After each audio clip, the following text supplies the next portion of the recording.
শেষ হয়ে যায়, কোনো বরকত আমার সম্পদে আমার সম্পদের মধ্যে আমি খুঁজে পাই না।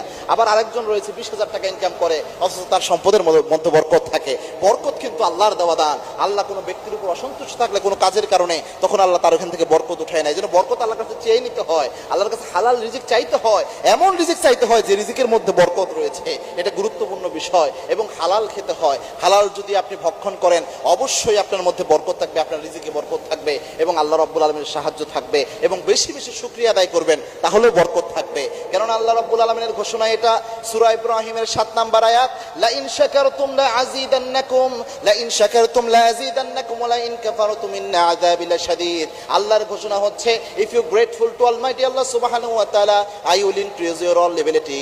আল্লাহ বলছেন, আমি আল্লাহর যদি তোমরা শুকরিয়া আদায় করতে পারো, বেশি শুকরিয়া যদি আমি আল্লাহর আদায় করো, তোমার সমস্ত নিয়ামত আমি আল্লাহ বাড়াইয়া দেব। সুবহানাল্লাহ। এজন্য এই দুইটি